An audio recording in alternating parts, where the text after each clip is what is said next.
Detroit Lions schedule finally released, and we know who we're going to play and when we're going to play them. The Detroit Lions currently have 4 primetime games. Thanksgiving does not count as it is not in a primetime slot, which I assume is after 6. With the addition of a potential flex game to be determined later on in the season, and then a flex game near the end of the year like last year, we could have upwards of 6 primetime games for the 2023 season.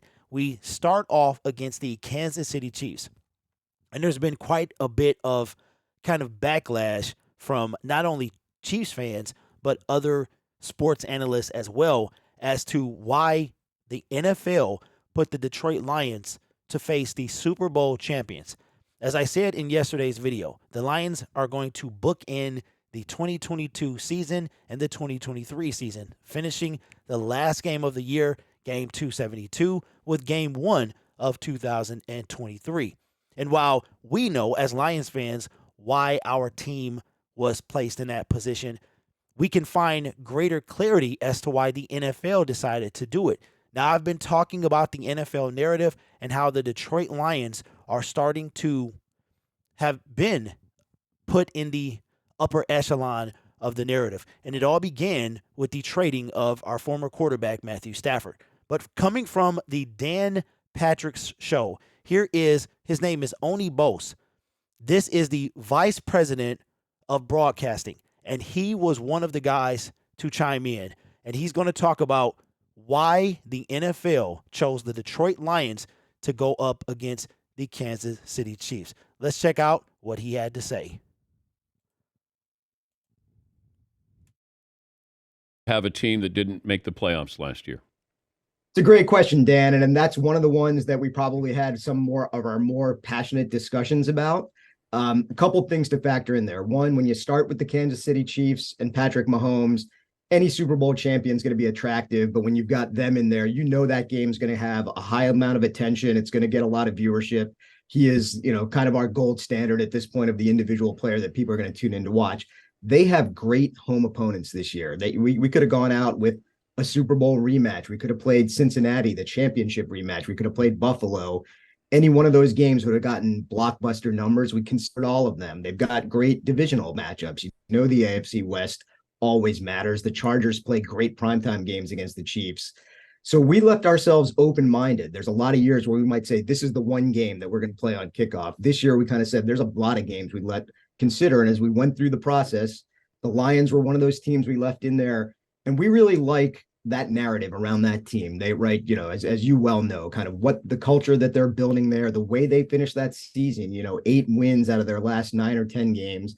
Last time we saw them on national television was the last game 272 of the regular season, and they were beating the Packers in Lambeau to keep Aaron Rodgers out of the playoffs. We really like that. There's a lot of energy there, and we feel really good about starting the season with that energy against the Super Bowl champs.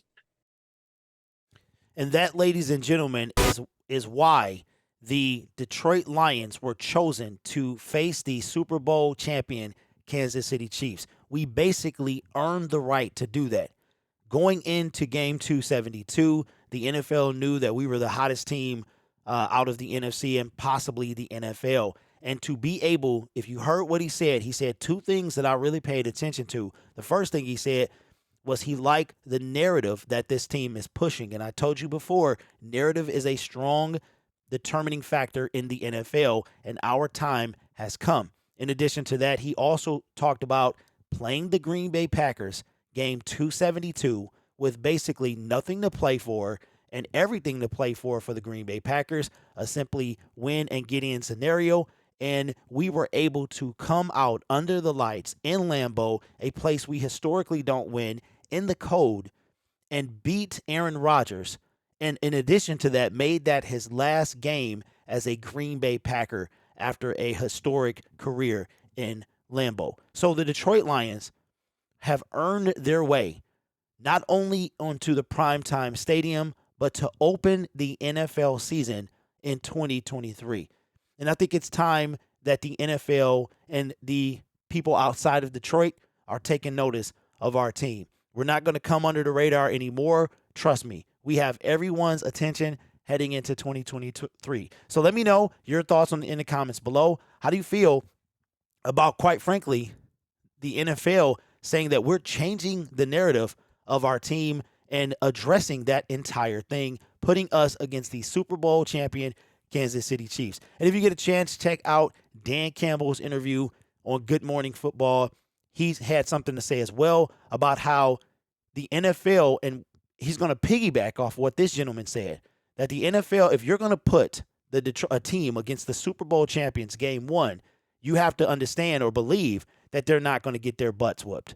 And nobody expects the Detroit Lions to get their behinds whooped. In addition to that, if you look at the Detroit Lions YouTube channel, they did a video yesterday asking the players what teams are they most excited to play. And the majority of them, the overwhelming majority, chose the Kansas City Chiefs. I love that. I love that these players are saying, we ain't scared of, you ain't so bad, you ain't so bad, you ain't nothing. Shout out to Rocky 3. Our team wants the smoke, and I'm excited for it. So give me your thoughts in the comments below. You guys are awesome. Take care of yourself and each other. And as always, go Lions.